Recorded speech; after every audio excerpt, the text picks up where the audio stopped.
El tema para el día de hoy lo he titulado Urgente, necesitamos un avivamiento. A través de todas las escrituras podemos ver en diferentes lugares que el Señor está hablando de un avivamiento. Quizás el pasaje o el versículo más conocido es el de Habacuc, capítulo 3, versículo 2, donde dice: Oh Jehová, aviva tu obra en medio de los tiempos. En medio de los tiempos, hazla conocer. Y cuando Habacuc dijo esto, realmente el pueblo de Israel estaba pasando por un tiempo muy difícil. Había un oscurantismo religioso, le habían dado la espalda a Dios, no había justicia, la justicia se compraba al mejor postor, había un desgobierno, dice la palabra, violencia por todos lados, y el profeta clama al Señor y le dice: aviva tu obra en medio de los tiempos, en medio de este tiempo hazla conocer. Isaías capítulo 44, versículo 3 nos dice: porque yo derramaré aguas sobre sequedal, ríos sobre la tierra árida. Mi espíritu derramaré sobre tu generación y mi bendición sobre tus renuevos. Aquí reafirma la promesa: mi espíritu derramaré sobre tu generación, hablando del derramamiento del Espíritu Santo. El profeta Joel también lo reafirma, y aquí se refiere a la experiencia que hubo en el Pentecostés, y dice así: y después de esto derramaré mi espíritu sobre toda carne, y profetizarán vuestros hijos y vuestras hijas. Vuestros ancianos soñarán sueños y vuestros jóvenes verán visiones. Joel capítulo 2, versículo 28. Y el Señor Jesús, allí en Lucas capítulo 24, versículo 49, antes de que ascendiera al cielo, les dio una orden a sus discípulos y una promesa al mismo tiempo, y dice esta palabra, Lucas 24, 49: he aquí yo enviaré la promesa de mi Padre sobre vosotros, pero quedaos vosotros en la ciudad de Jerusalén hasta que seáis investidos de poder desde lo alto.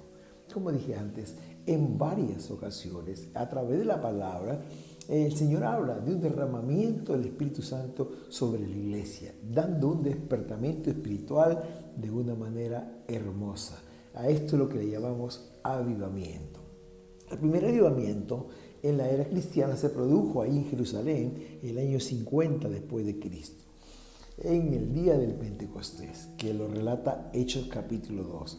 Esta experiencia realmente dio nacimiento a la iglesia, y a esta iglesia se le conoce como la iglesia primitiva. Hermanos, fue hermoso ver cómo el Espíritu Santo descendió sobre 120 personas, quienes fueron inmediatamente transformadas, llenas de poder, quienes impactaron, queridos, y trastornaron el mundo de su tiempo partiendo desde Jerusalén. Se parecían tanto al Señor Jesús que les llamaron cristianos por primera vez ahí en Antioquía. En Hechos capítulo 11, versículo 26 dice esto: y este término cristiano era un término despectivo. Realmente, literalmente, significa pequeños cristitos. ¿Por qué? Porque hablaban como Cristo, amaban como Cristo, predicaban como Cristo, vivían como Cristo, y le dijeron pequeños cristitos. Había una comunión genuina entre ellos. Todos los días, dice la palabra de Dios, en el templo y por las casas partían el pan y comían con alegría y sencillez de corazón. El líder natural de esta iglesia naciente era Pedro, un pescador, quien cuando predicó su primer mensaje, 3,000 personas se arrepintieron y se bautizaron, dice la palabra. Y en un segundo mensaje, en el capítulo 4 de Hechos, dice que se añadieron 5,000 personas. Era hermoso ver lo que estaba pasando en esta preciosa iglesia. Crecía todos los días. No solo cuando se predicaba la palabra de los apóstoles, sino que dice la palabra de Dios en Hechos 2:47, que el Señor añadía cada día a la iglesia los que habían de ser salvos. Era una iglesia imparable, a pesar de las amenazas, a pesar de los encarcelamientos, persecuciones, intimidaciones. Ellos no cesaban de predicar el Evangelio. Qué hermoso es ver cómo este grupo de personas comunes y corrientes, como dice Hechos 17:6, trastornaban al mundo. Y en 35 años llevaron el Evangelio desde Jerusalén hasta la capital del imperio, Roma. Hermanos, no tenían recursos esta iglesia, no habían medios de transportes adecuados en ese tiempo, tampoco habían pastores, tampoco habían Biblias, seminarios, recursos económicos, pero esta era una iglesia guiada por el poder del Espíritu Santo. Estaba compuesta por hombres y mujeres, como dice la Biblia, llenos del Espíritu Santo. Una iglesia poderosa, hermanos. Una iglesia que le creyó al Señor. Él les había dicho: yo enviaré la promesa de mi Padre sobre vosotros, pero quédense vosotros en la ciudad de Jerusalén hasta que seáis investidos de poder desde lo alto. Lucas 24:49. Ellos lo creyeron, obedecieron y clamaron por esa promesa del Señor. Así era la vida de esta preciosa iglesia que vivía este primer avivamiento, hermanos. Produjo impacto en la sociedad de su tiempo, con conversiones masivas de 3,000 personas, 5,000 personas. Habían demostración de poder, milagros, señales, prodigios. Y tanto era el impacto de los discípulos en las ciudades que cuando llegaron a Tesalónica dijeron: estos que trastornan el mundo llegaron también hasta acá. Oh, hermanos queridos, aun cuando este avivamiento produjo un impacto en la sociedad, pero el primer y mayor impacto es el que ocurre al interior de la iglesia. Es el que ocurre en la vida de cada creyente.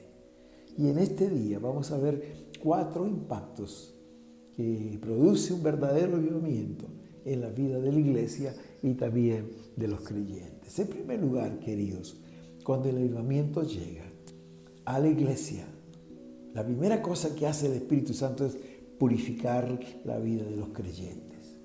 Mateo 3, del 11 al 12 dice que Jesús os bautizará con Espíritu Santo y fuego. Su aventador está en su mano y limpiará su era y quemará la paja en fuego que nunca se acaba. Me llama la atención este versículo porque habla del bautismo del Espíritu Santo o del avivamiento, ya que este no es otra cosa, el avivamiento no es otra cosa que el derramamiento del Espíritu Santo sobre su iglesia. Y aquí habla 3 cosas muy puntuales. La primera cosa que dice que cuando venga Jesús bautizará con Espíritu Santo y fuego. La palabra enfatiza la palabra fuego aquí, porque uno de los significados del fuego es la purificación. Así como dice el apóstol que la fe será probada por fuego y será purificada. En segundo lugar, dice aquí que limpiará su era. Cuando se derrama el Espíritu Santo, la primera cosa que hará es limpiar su era. Y aquí significa su iglesia. Su iglesia será purificada. Y en tercer lugar, dice que quemará la paja en el fuego. Es decir, limpiará aquello que está estorbando la bendición de Dios. Él hará esto, purificará los corazones de los creyentes, queridos hermanos. Días antes que llegara el Espíritu Santo, ustedes recuerdan, entre los discípulos había carnalidad. Se disputaban entre ellos quién sería el mayor. Sus temperamentos eran incontrolables. Eran impetuosos, coléricos, egoístas. No podían orar ni siquiera 1 hora. Eran temerosos, hermanos. Recuerdan, Judas le traicionó. Pedro le negó. Y todos huyeron, dejando solo a Jesús cuando fue apresado. Queridos, pero cuando el Espíritu Santo descendió sobre ellos, todos fueron transformados. ¿Por qué? Porque la primera obra que sucede al venir el avivamiento es quemar la paja. Es decir, aquello que no le agrada a Dios. Él nos purifica de todo pecado. Hermanos, delante del Señor no podemos ocultar absolutamente nada. Y Él traerá convicción de pecado. Es muy interesante, y esto sucede a través de la historia cristiana, que en cada avivamiento ha sido precedido por tiempos de búsqueda de Dios, por medio de la oración, el ayuno, la palabra de Dios. Porque es cuando estamos en la presencia del Señor, del Espíritu Santo, nos podemos ver realmente en nuestra real dimensión. Qué tan pequeños e insignificantes somos, hermanos, y cuán indignos somos de su presencia. Nos vemos tal cual somos, hermanos. La luz de Dios descubrirá todas nuestras faltas. Cuanto más nos acercamos a la luz, cuanto más nos acercamos a Dios, cuanto más le buscamos en oración cada día, Él revelará más nuestras fallas. Nuestros pecados, por más pequeños que sean, serán agrandados ante los ojos de Dios y los nuestros. Hermanos queridos, yo estoy seguro que quienes asistimos a la iglesia y somos parte de la iglesia, ya hemos sido perdonados por Jesús. La vida vieja quedó atrás, ya no robamos, no adulteramos, no nos emborrachamos, no nos drogamos, no matamos, etcétera, etcétera, etcétera. Pero, ¿qué de nuestros pensamientos, queridos? ¿Qué de nuestros sentimientos? ¿Qué de las actitudes o las motivaciones con que hacemos las cosas? Estas cosas, pensamientos, actitudes, emociones, sentimientos, no se ven ante los ojos de los hombres, pero están allí y Dios las ve. Porque el Salmo 51, capítulo 51, versículo 5 dice que Dios ama la verdad en lo íntimo. Y lo que más desea Dios de su iglesia es que sea una iglesia sin mancha ni arruga ni cosa semejante. Es decir, una iglesia santa. Como dice el versículo 27 de Efesios 5, Cristo amó a la iglesia y se entregó a sí mismo por ella para santificarla, para presentársela a sí mismo como una iglesia gloriosa, sin mancha, ni arruga, ni cosa semejante. Queridos hermanos, qué hermoso es saber que cuando llega el avivamiento, la iglesia es purificada, porque a Dios le importa más lo que somos que lo que hacemos por Él. Y si comenzamos a buscar a Dios con todo nuestro corazón, Él limpiará nuestras vidas y la vida de nuestra iglesia y nos hará vasos de honra en que Él pueda usar con libertad a cada uno de sus hijos. Hace algunos años leí un libro, Fuego Vivo, Viento Fresco, donde dice que cuando comenzaron a orar, Dios comenzó a sacar el pecado oculto que había en la iglesia. Y la primera cosa que hizo una hermana, quien era la que era mayordomo en la iglesia y recogía las ofrendas, ella pidió perdón públicamente porque dijo que había estado sustrayendo las ofrendas de la iglesia. Y esto produjo un avivamiento porque otros confesaron sus pecados también y Dios purificó su iglesia. Cuando el Espíritu Santo viene, la primera cosa que hace es purificar nuestros corazones. En segundo lugar, cuando el avivamiento llega a la iglesia, la segunda cosa que hace es darnos poder para vivir vidas santas. La promesa del Señor era: quédense en Jerusalén hasta que seáis investidos de poder desde lo alto. Y este poder que Jesús está ofreciendo aquí no es para conquistar el mundo, sino un poder para tener vidas santas, victoriosas sobre el pecado. Poder para vencer el mundo, poder para vencer la carne, que son los tres enemigos del cristiano: el pecado, el mundo y la carne. Dios no quiere que seamos cristianos inestables, una vez arriba, otra vez abajo, una vez animados con el Señor, otra vez alejados de Él. No, Él no quiere que vivamos ese tipo de vida. Hermanos, Dios quiere que vivamos, que tengamos, dominado el pecado. No quiere que seamos esclavos de ningún hábito pecaminoso. Él quiere que seamos libres de todo pecado, de toda atadura. Y el Espíritu Santo puede darte ese poder para caminar cada día en victoria. Cuando vivimos bajo el poder del Espíritu Santo, aquellas cosas pecaminosas que nos atraían, que nos doblegaban, que nos tenían esclavos, ya no tendrán poder sobre nosotros porque caminamos guiados por su Espíritu, el Espíritu Santo. Dice Pablo en Gálatas 5, 16, 18: andad en el Espíritu y no satisfagáis los deseos de la carne, porque el deseo de la carne es contra el Espíritu.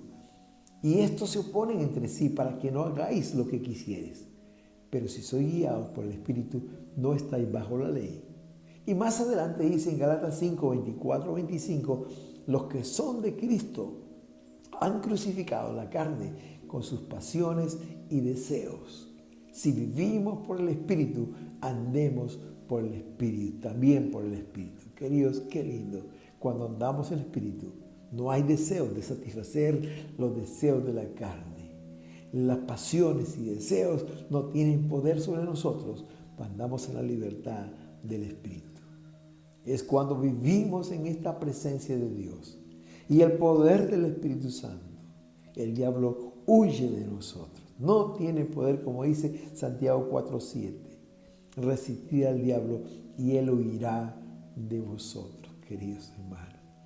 Es hermoso la libertad y el poder que el Espíritu Santo da en nuestras vidas.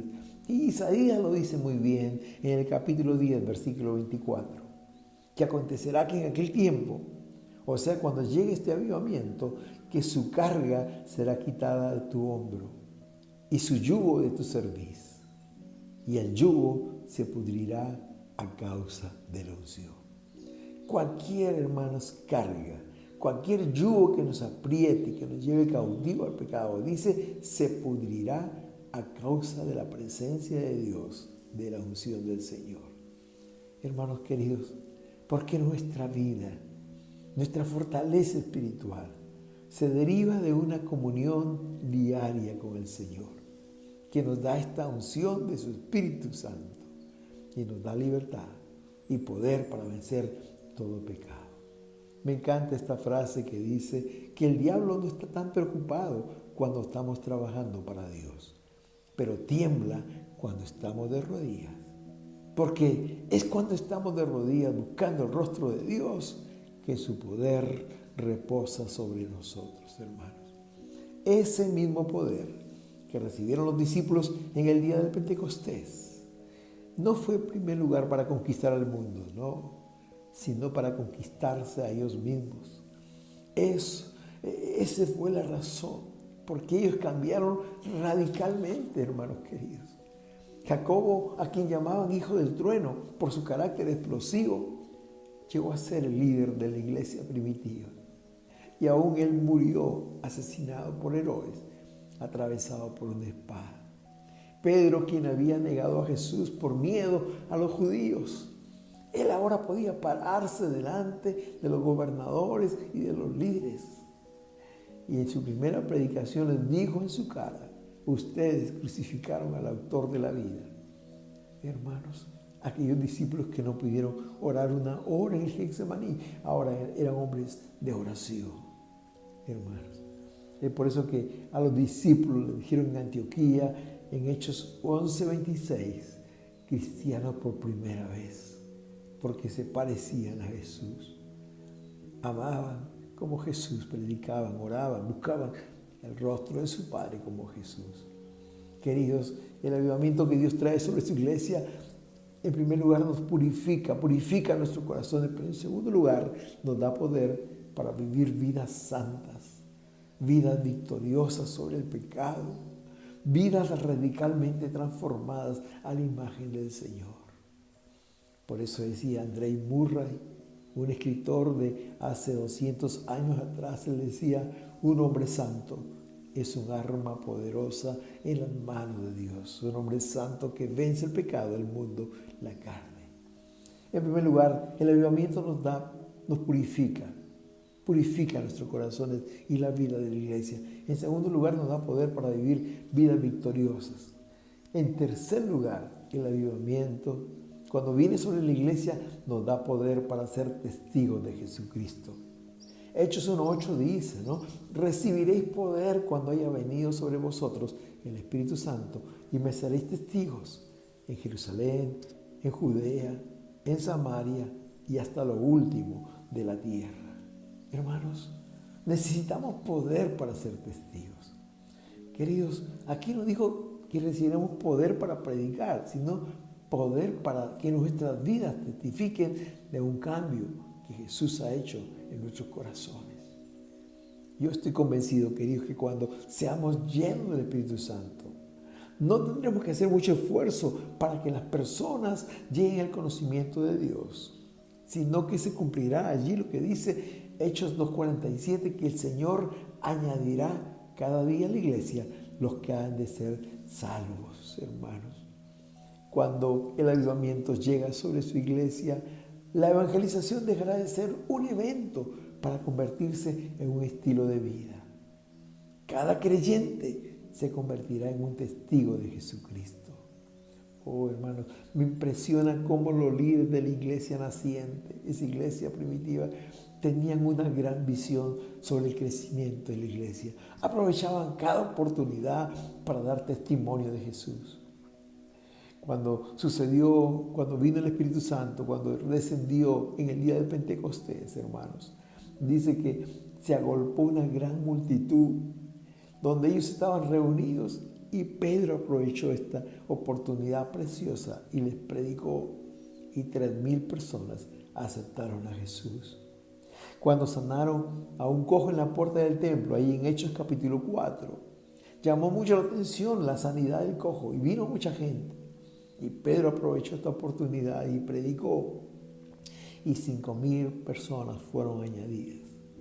Oh, hermanos, aun cuando Pedro y Juan eran apresados y llevados ante los gobernantes, él también les predicó el evangelio y les dijo: juzgad si es justo obedecer a Dios o a ustedes, porque no podemos dejar de decir lo que hemos visto y oído. La iglesia crecía todos los días, porque la iglesia, los hermanos, testificaban con poder del Señor. Hechos capítulo 5 dice que el número de los discípulos crecía en gran número. Ya ni los contaban, porque crecía y crecía. Es impresionante ver cómo la iglesia primitiva llevó el evangelio desde Jerusalén hasta Roma, hermanos, en solo 35 años. Literalmente, todo el mundo conocido en ese tiempo fue lleno del evangelio. Pablo, cuando escribe la carta a Romanos, en el capítulo 15, versículo 19, dice que de manera que desde Jerusalén y por los alrededores hasta Ilírico, todo lo he llenado del evangelio de Cristo. Ilírico era una provincia romana en los tiempos del imperio, y dice: por todo, desde Jerusalén y por todo lugar conocido, lo he llenado con el evangelio de Jesucristo. Queridos, cuando la iglesia está avivada por el Espíritu Santo, cualquier estrategia de crecimiento da resultado, y aún si no tuviéramos, el Señor va a añadir a la iglesia los que han de ser salvos. Hace algunos años leí la historia de Jeremiah Lampier. Él vivió en Nueva York en el año 1857. Él era un hombre de negocios, pero renunció a su trabajo para ser pastor. Hermanos, él quería predicar y levantar una iglesia en el centro de la ciudad de Nueva York, pero lamentablemente la gente no estaba interesada en las cosas espirituales. En aquel tiempo, como ahora, la sociedad vivía un materialismo muy marcado, buscando las cosas materiales. El ocultismo y el espiritismo eran muy comunes. El ateísmo ganaba fuerza. El no creer en Dios, la inmoralidad sexual, la corrupción política, el soborno, todo eso era una práctica común. Y este hombre, Jeremiah Lampier, quería levantar una iglesia en el centro de Nueva York. Dios guió a este hermano a empezar una reunión de oración y puso un letrero en la parte de abajo, porque donde se reunían era un segundo piso, y en ese letrero decía lo siguiente: reunión de oración desde las 12 hasta la 1 del mediodía. Deténgase 5, 10 o 20 minutos o toda la hora, según su tiempo lo permita. Él empezó con un grupo de oración, pero hermanos, nadie iba a este grupo de oración. Y él seguía insistiendo. A veces pensaba que se había equivocado de estrategia, pero seguía insistiendo en la oración. Después de unas semanas comenzaron a ir 5 personas. Después 20 personas, 40 personas. En aquel entonces hubo un shock financiero en Nueva York porque las bolsas de valores cayeron. Hermanos, muchas fábricas fueron cerradas.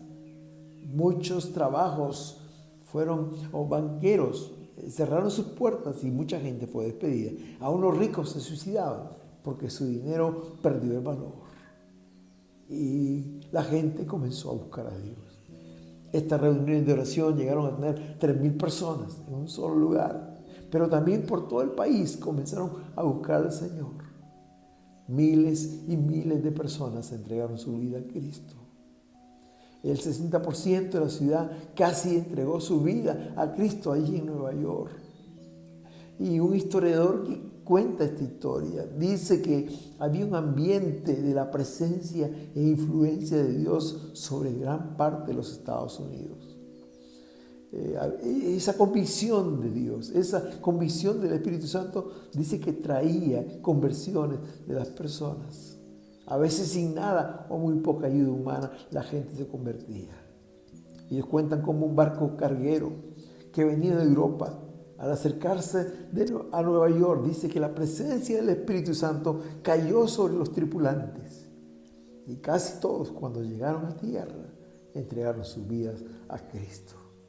Las reuniones de oración eran impresionantes. Habían conversiones que nunca antes había pasado. Un día el pastor Lampier estaba en el templo y él tomó una carta y dijo que había que orar por un hombre, porque una mujer está pidiendo que oremos por su marido para que se convierta y sea un discípulo de Cristo. Este hombre golpeaba a su mujer. Y de repente, en medio de la reunión, un hombre alto, fornido, se paró y dijo: yo soy ese esposo. Yo soy el esposo de esa mujer. Oren por mí, yo necesito ser cambiado. Otro hombre también se levantó y dijo: no, yo soy ese hombre, por favor, oren por mí. Y 3, y 4, y 5 personas se pararon pidiendo lo mismo. Queridos hermanos, cuando el avivamiento llega, la iglesia recibe poder para ser testigos del Señor en cualquier lugar. Dice Hechos 1:8, hasta lo último de la tierra. Necesitamos un avivamiento y ese poder para cumplir la misión de la iglesia. Y en cuarto y último lugar, primero, purifica la iglesia. Segundo, nos da poder para vivir vidas victoriosas. Tercero, nos da poder para ser testigos. Y cuarto, cuando el avivamiento llega, nos da visión. Hechos 2:17 dice que en los postreros días, dice Dios, derramaré de mi espíritu sobre toda carne, y vuestros hijos y vuestras hijas profetizarán, vuestros jóvenes verán visiones, y vuestros ancianos soñarán sueños. Queridos, la visión no se encuentra cuando buscamos la visión. La visión se encuentra cuando buscamos a Dios. Y es porque es en la presencia de Dios que recibimos su visión. Pablo era un hombre lleno de visión. Vivía lleno del Espíritu Santo. Él era un hombre visionario. No ha habido otro hombre sobre esta tierra que haya recibido un desafío más grande que Pablo, ser apóstol de los gentiles. Es decir, ser el pastor de todo el mundo, menos de los judíos. Él no contaba con recursos, no habían carros, radios, no había imprenta, seminarios, no había pastores, no había dinero, no había nada. Pero era un hombre lleno del Espíritu Santo y un hombre con visión. Constantemente, cuando leemos el libro de los Hechos, vamos a encontrar que Dios le dio visión a Pablo a través del Espíritu Santo. En Hechos capítulo 16, 6 al 8, el Espíritu Santo le prohibió hablar en Asia. Y luego intentaron ir a Bitinia, pero el Espíritu Santo no se lo permitió. Pero se le mostró una visión de noche. Un varón macedonio estaba de pie rogándole y diciendo: pasa a Macedonia y ayúdanos. Y la iglesia llegó a Europa. Cuando Pablo estaba en Corinto también tuvo otra visión. Ahí en Hechos 18, 9, 10, el Señor le dijo a Pablo en visión de noche: no temas, sino habla. Y no calles, porque yo estoy contigo y ninguno pondrá sobre ti la mano para hacerte mal, porque yo tengo mucho pueblo en esta ciudad. Dios le dio visión. Cuando estaba viajando a Roma como preso, se levantó una gran tormenta, había mucha desesperación. Y ahí en Hechos capítulo 27, versículo 24, Pablo dice: porque esta noche ha estado conmigo el ángel del Dios de quien soy y a quien sirvo, diciendo: Pablo, no temas. Es necesario que comparezcas ante el César. Y aquí Dios te ha concedido todos los que navegan contigo. Queridos hermanos, el pastor Jim Cymbala, pastor del tabernáculo de Brooklyn, New York, dice, cuando habla de su iglesia, que pocos programas de la iglesia han salido como producto de un debate, de una reunión de líderes. Él dice textualmente: la mayoría de nuestros ministerios en nuestra iglesia no se han iniciado a partir de una idea brillante en una reunión de pastores. No, dice, ellos han sido revelación de Dios que ha llegado cuando los hermanos han estado de rodillas en la presencia de Dios. Querido, Dios tiene una visión para esta iglesia. Dios tiene una visión para tu vida. Dios tiene una visión para tu ministerio. Necesitamos vivir cada día en su presencia y en el poder del Espíritu Santo. Y entonces podemos percibir lo que Él quiere hacer a través nuestro.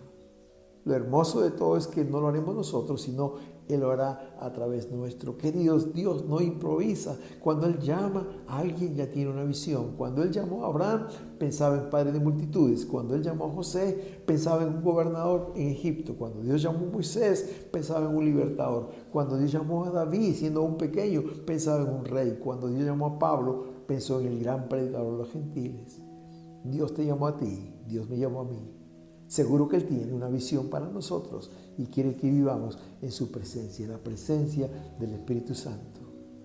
A manera de conclusión me gustaría decir, queridos, que cuando el avivamiento llega a la iglesia, en primer lugar, purifica la vida de los creyentes. Transforma radicalmente nuestras vidas a una vida de santidad. Él nos da hambre por la santidad de Dios. Cuando el Espíritu Santo, el avivamiento llega sobre la iglesia, nos da poder para tener victoria sobre el pecado, sobre el mundo, sobre la carne. Ya no seremos esclavos de ningún hábito pecaminoso, porque ese yugo se pudrirá a causa de la unción. Cuando el avivamiento llega a la iglesia, a nuestras vidas, nos da poder para ser fieles testigos de Cristo e impactar nuestro mundo. Muchos conocerán a Cristo a causa de nuestro testimonio. ¿Por qué? Porque nuestro testimonio hablará más fuerte que nuestras palabras. Cuando el avivamiento llega a la iglesia, nos da visión. A la iglesia, al ministerio y a nuestras vidas personales. Como dice el profeta Joel, vuestros ancianos soñarán sueños y vuestros jóvenes verán visiones. Estas 4 cosas produce el avivamiento en la vida de la iglesia. Las 2 primeras producen una transformación en la vida del creyente, en su relación con Dios, purificación del corazón y victoria para vencer el pecado. Y las 2 últimas producen un impacto en la vida de los creyentes en relación con el mundo que nos rodea. Seremos testigos y tendremos visión de Dios. Lucas 24:49. El versículo con el cual empezamos dice: yo enviaré la promesa de mi Padre sobre vosotros, pero quedaos en la ciudad de Jerusalén hasta que seáis investidos de poder desde lo alto. Esta promesa no solamente fue para la iglesia primitiva, queridos, es también para nosotros hoy.